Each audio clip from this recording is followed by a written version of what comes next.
محمد ناظرین کرام السلام علیکم ورحمۃ اللہ وبرکاتہ۔ اعوذ باللہ من الشیطان الرجیم، بسم اللہ الرحمن الرحیم۔ اب جمعے کا بیان۔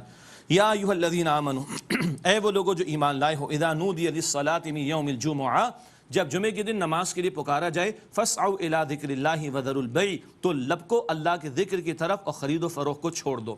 یہاں قرآن کہہ رہے جمعے کے دن پکارا جائے، پکارنے کو ہم اذان کہتے ہیں، اذان کا کوئی طریقہ قرآن میں نہیں ہے، یہ تو اللہ کے رسول نے سکھایا صلی اللہ علیہ وسلم۔ پتہ چلا قرآن کے علاوہ بھی رسول اللہ علیہ السلام پر وحی آتی تھی، اس کو کہتے ہیں اتھارٹی آف سنہ، حجیت حدیث کی دلیل۔ قرآن کنفرم کر رہا ہے کوئی طریقہ تھا پکارنے کا، قرآن طریقہ نہیں بتا رہا، وہ طریقہ رسول اللہ علیہ السلام نے امت کو سکھایا، اذان کا طریقہ۔ خیر، جمعے کے اذان کی آواز آ جائے، اب کہیں بہت سارے ایک علاقے میں بہت ساری مساجد ہوں، بھائی کسی جگہ تو نماز ادا کرو گے نا، جا کے متعین کریں۔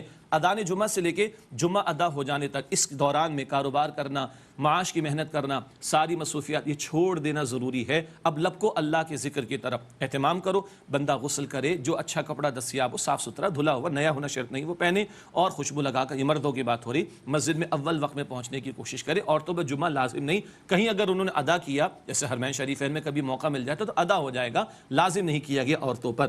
لیکن فرمایا کہ لب کو اب اللہ کے ذکر کی طرف، اب ساری محنت کاہے کی ہو، جمعے کی تیاری کے ایک اہتمام۔ جمعے کو جمعہ بنانے والی شے خطبہ ہے۔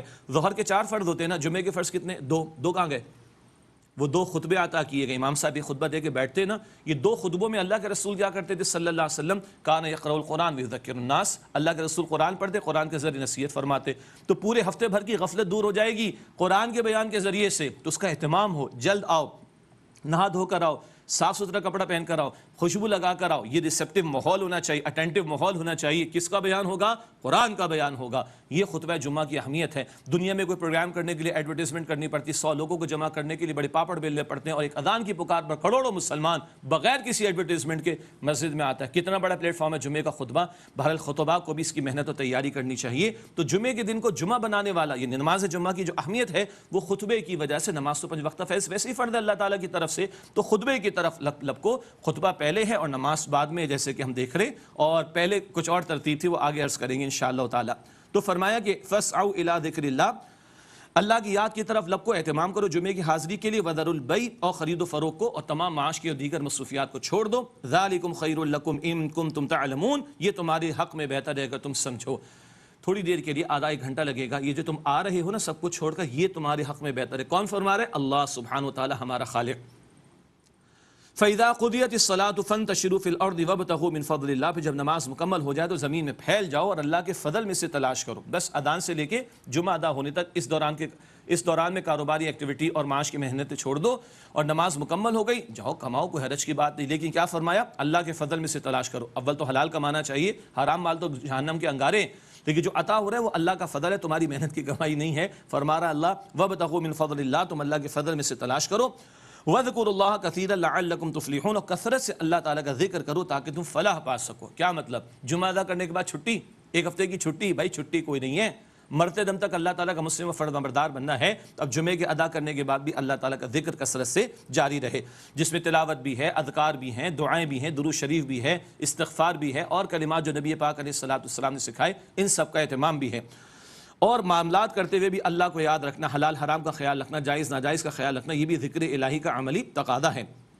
وَإِذَا رَأَوْا تِجَارَةً أَوْ لَهْوًا انفضوا إِلَيْهَا وَتَرَكُوكَ قَائِمًا، اور جب وہ دیکھتے ہیں کوئی تجارت یا کوئی کھیل تماشا تو اس کی طرف لپک جاتے ہیں اور آپ کو اے نبی علیہ السلام کھڑا چھوڑ جاتے ہیں۔ خاص پس منظر تھا، کوئی اجناس کی کمی کا معاملہ تھا، چنانچہ اس وقت پہلے نماز ہوتی تھی اور پھر جمعے کا خطبہ ہوتا تھا بعد میں، جیسے عید کی ترتیب ہے نا، تو وہاں نماز پہلے ہوتی تھی اور جمعے کا خطبہ بعد میں ہوتا تھا۔ ایک مرتبہ ایسا ہوا کہ حضور نے نماز ادا کر لی اور کچھ اجناس کے بیچنے والے، غلے کے بیچنے والے لوگ آ گئے اور پکار لگی جلدی سے بھائی اناج لے لو کہ ختم نہ ہو جائے۔ اکثر لوگ حضور کو چھوڑ کر چلے گئے کیونکہ خیال تھا کہ نماز تو مکمل ہو گئی۔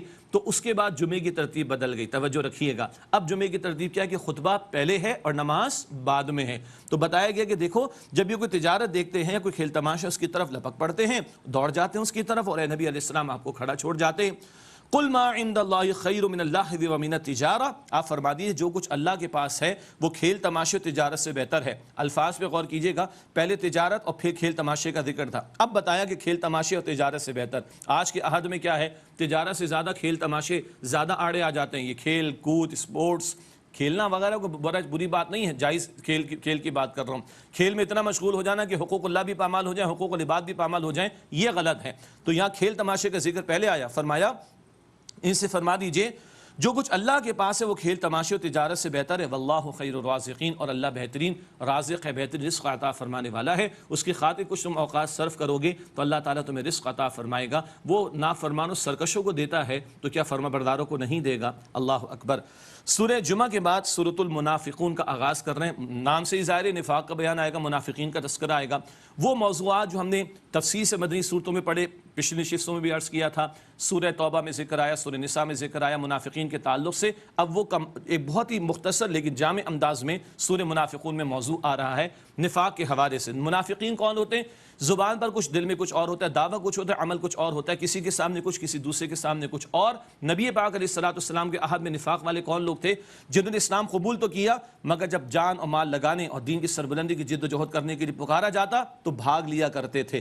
یہ جو طرز عمل اختیار کرتے تھے یہ منافقین تھے۔ پھر جھوٹے بہانے بنانا اور لیم ایکسکیوزز پیش کرنا، یہ ان کے پہلو تھے جن کو اب قرآن حکیم یہاں پر ایک کمپیکٹ انداز میں، مختصر انداز میں بیان فرما رہا ہے۔ سورہ منافقون میں منافقین کے نفاق کے درجات، اسٹیجز، اس کی ہلاکت خیزی اور یہ مرض، اس سے بچیں کیسے، اور اگر لگ جائے تو اس کا علاج کیسے کیا جائے، یہ سارے موضوعات ایک صورت میں عطا ہوئے ہیں۔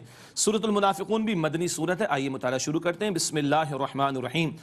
اذا جاءك المنافقون قالوا نشهد انك لرسول اللہ، جب منافقین آپ کے پاس آتے ہیں اے نبی علیہ السلام تو کہتے ہیں کہ ہم گواہی دیتے ہیں کہ بے شک آپ اللہ کے رسول ہیں۔ اللہ کا تبصرہ سنیے، واللہ یعلم انک لرسول، اور اللہ تعالیٰ جانتا ہے کہ بے شک اے نبی علیہ السلام آپ اللہ کے رسول ہیں، اللہ ہی نے تو بنا کر بھیجا آپ کو رسول۔ واللہ یشہد ان المنافقین لکاذبون، اور اللہ گواہی دیتا ہے کہ بے شک یہ منافقین جھوٹے ہیں۔ کیا مطلب؟ زبان سے دعویٰ کرتے، دل سے حضور کو نہیں مانتے، حضور کی اطاعت نہیں کرتے صلی اللہ علیہ وسلم۔ سورہ نساء میں موضوع بہت تفصیل سے آیا تھا، سورہ نور میں بھی اس کا ذکر آیا تھا، سورہ عذاب میں بھی اس کا ذکر آیا تھا، سورہ توبہ میں بھی اس کا ذکر آیا تھا۔ تو اللہ گواہی دیتا ہے آپ تو اللہ کے رسول ہیں، اللہ گواہی دیتا ہے یہ جھوٹے ہیں، یہ جھوٹ بولتے ہیں، یہ بہانے بناتے ہیں، فرار اختیار کرنا چاہتے ہیں دین کی جد و جہد سے۔ تو پہلا درجہ منافقین کا کیا ہے؟ جھوٹ بولتے تھے، جھوٹے بہانے بناتے تھے۔ اتخذوا ایمانہم جنۃ، انہوں نے اپنی قسموں کو ڈھال بنا لیا۔ فصدوا عن سبیل اللہ، بس وہ رکتے بھی ہیں اور روکتے بھی ہیں دوسروں کو اللہ کے راستے سے۔ صدا یا صدو میں دونوں معنی ہے، خود بھی رکنا، دوسروں کو بھی روکنا۔ اچھا، پہلی بات تو تھی جھوٹ بولتے ہیں، دوسری بات قسمیں کھاتے ہیں، قسمیں اٹھاتے ہیں۔ کیا مطلب؟ بہانہ بنایا، کبھی میری بیوی کی طبیعت خراب، میرے بیٹے کی ٹانگ ٹوٹ گئی۔ اب بہرحال لوگ کتنی مرتبہ اس کی بات کو مانیں گے؟ کہتے ہیں اللہ کی قسم میری بیوی کی طبیعت خراب ہو گئی، اللہ کی قسم میرے بیٹے کی ٹانگ ٹوٹ گئی، اللہ کی قسم یہ مسئلہ مجھے پیش آ گیا۔ اب اپنی جھوٹی بات میں وزن پیدا کرنے کے لیے کیا اٹھائے گا؟ قسمیں اٹھائے گا۔ یہ تو ہمارے روٹین کے معاملات ہیں نا، منافقین کا طرز عمل بیان ہو رہا ہے۔ نمبر 3، فصدوا عن سبیل اللہ، روکتے ہیں دوسروں کو اللہ تعالیٰ کے راستے سے۔ کیوں؟ جو آگے بڑھ گئے مخلص ایمان والے، ان کے آگے بڑھ جانے کی وجہ سے ان کا پیچھے رہ جانا نمایاں ہو جاتا ہے۔ ہمارے استاد مثال دیا کرتے تھے، ایک بلی کی دم کٹ جائے تو کیا چاہے گی؟ دم تو واپس آ نہیں سکتی، وہ چاہے گی ساری بلیوں کی دم کٹ جائے۔ ایسا ہی ہے نا؟ اسی طرح منافق کیا چاہتے ہیں؟ جو آگے بڑھ گئے وہ بھی پیچھے رک جائیں، یہ دوسروں کو بھی روکتے ہیں۔ آپ اپنے معاشرے میں، ہم اپنے معاشروں میں دیکھیں گے، ارے میاں سنبھل کر چلو، کتنا دین کے لیے تم وقت لگاؤ گے، تمہیں اپنے کیریئر کی فکر نہیں، تمہیں مستقبل کی فکر نہیں، تمہیں بچیوں کے ہاتھ نہیں پیلے کر دے۔ اللہ اکبر کبیرہ، یہ شوگر کوٹڈ انداز میں بڑے آپ کو ایکسکیوزز پیش کرنے والے ملیں گے۔ تو یہ دوسروں کو بھی روکتے ہیں تاکہ ان کا پیچھے رہنا نمایاں نہ ہو جائے۔ انہم ساء ما كانوا يعملون، برا ہے بے شک وہ جو کچھ وہ کرتے ہیں۔ ذالک بانہم آمنوا ثم کفروا فطبع علی قلوبہم فہم لا یفقہون، یہ اس سے کہ وہ ایمان لائے پھر انہوں نے کفر کیا تو مہر لگا دی گئی ان کے دلوں پر، پس وہ سمجھتے نہیں ہیں۔ مانا لیکن دل سے نہیں مانا، عمل کیا پھر فرار اختیار کیا، بالآخر مہر لگا دی گئی۔ وَإِذَا رَأَيْتَهُمْ تُعْجِبُكَ أَجْسَامُهُمْ، اور جب آپ انہیں دیکھیں گے تو ان کے جسم آپ کو بڑے خوشنما معلوم ہوں گے۔ وَإِن يَقُولُوا تَسْمَعْ لِقَوْلِهِمْ، اور اگر یہ بات چیت کرے تو آپ ان کی بات کو توجہ سے سن بھی لیں گے۔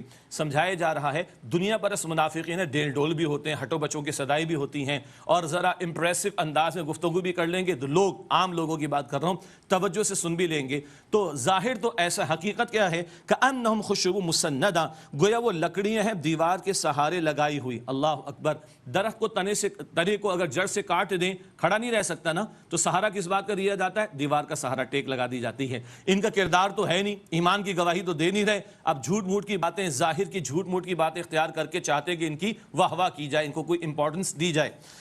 یحسبون کل صیحۃ علیہم، ہر بلند آواز کو اپنے اوپر گمان کرتے ہیں، ذرا کوئی جہاد کا تقاضا آ جائے، مال کا تقاضا ہے، ہجرت کا تقاضا ہے، ان کو مصیبت لگتی ہے کہ ہماری جان نہ چلی جائے، ہمارا مال نہ چلا جائے۔ ہم العدو فاحذرہم، وہ دشمن ہے، آپ ان سے چوکنا رہیے. قاتلہم اللہ، اللہ انہیں غارت کرے. انا یؤفکون، کہاں وہ پھرے جاتے ہیں. اب منافقین کے چوتھے درجے کا بیان، اور وہ انتہائی پوائنٹ آف نو ریٹرن کی بات ہے کہ نبی اکرم صلی اللہ علیہ وسلم سے ہی معاذ اللہ معاذ اللہ معاذ اللہ ان کو نفرت پیدا ہوگی. استغفر اللہ. یہ نفاق کا مرض اتنا گراوٹ کی طرف لے جانے والا. سنیے، وَإِذَا قِيلَ لَهُمْ تَعَالُوا يَسْتَغْفِرْ لَكُمْ رَسُولُ اللَّهِ، اور جب ان سے کہا جاتا کہ آؤ تمہارے لیے اللہ کے رسول بخشش مانگیں. لَوَّوْا رُؤُوسَهُمْ، وہ اپنے سروں کو پھیر لیتے ہیں. وَرَأَيْتَهُمْ، اور آپ انہیں دیکھیں گے يَسُدُّونَ، وہ منہ پھیرتے ہیں. وَهُمْ مُسْتَكْبِرُونَ، اس حال میں کہ وہ تکبر کرتے ہیں. اِنَّا لِلَّهِ وَإِنَّا إِلَيْهِ رَاجِعُونَ. آؤ رسول پاک علیہ السلام تمہارے لیے دعا کریں. یہ سروں کو مٹکاتے ہلا دیتے ہیں، ان کو رسول کی دعا پسند نہیں. معاذ اللہ معاذ اللہ، اور یہ اعراض کرتے ہیں، تکبر کرتے ہیں. اب ان کی سزا کا بیان اللہ تعالیٰ بیان فرما رہا ہے. سواء علیہم استغفرت لہم ام لم تستغفر لہم، اے نبی صلی اللہ علیہ وسلم ان لوگوں کے حق میں برابر ہے، آپ ان کے لیے بخشش مانگیں یا نہ مانگیں. لن یغفر اللہ لہم، اللہ ہرگز ان کو نہیں بخشے گا. ان اللہ لا یہدی القوم الفاسقین، بے شک اللہ فاسقین کی قوم کو ہدایت نہیں دیتا. یہ ان کی تباہی کی انتہا کا بیان. اور سورہ توبہ میں ہے نبی علیہ السلام اگر آپ 70 مرتبہ بھی ان کے لیے بخشش مانگیں گے اللہ تعالیٰ ہرگز ان کو معاف نہیں فرمائے گا. یہ نفاق کے 4 درجات: جھوٹ بولنا، جھوٹی قسمیں کھانا اور جھوٹی قسمیں اٹھانا، آگے بڑھنے والوں کو روکنا. اور امیر جماعت، اس وقت تو رسول پاک علیہ السلام رسول بھی ہیں امیر بھی ہیں، ان سے ہی معاذ اللہ معاذ اللہ معاذ اللہ نفرت ہو گئی. تو یہ ان کی سزا کا بیان. ہم الذین یقولون لا تنفقوا علی من عند رسول اللہ، یہ وہ لوگ ہیں جو کہتے ہیں کہ تم ان پر خرچ نہ کرو جو رسول اللہ کے پاس صلی اللہ علیہ وسلم، یہاں تک کہ منتشر ہو جائیں، پریشان ہو کر چلے جائیں. ایک غزوے کا بیان، اس کا پس منظر ہے. اور عبداللہ بن ابی نے کہا مدینے والوں سے، بھائی تم نے تو ان کو بلایا، دعوت دی، تم نے ان پہ خرچ کیا، آج تمہارے خلاف یہ باتیں کر رہے ہیں، ان کی امداد کو روک دو، یہ سارے کے سارے منتشر ہو کر چلے جائیں گے جو ہجرت کر کے آئے. معاذ اللہ، بد کلامی اس نے کی. اللہ کا تفسرہ، وَلِلَّهِ خَزَائِنُ السَّمَاوَاتِ وَالْأَرْضِ وَلَكِنَّ الْمُنَافِقِينَ لَا يَفْقَهُونَ، اور آسمان و زمین کے خزانے تو اللہ ہی کے لیے ہیں لیکن منافقین سمجھتے نہیں ہیں.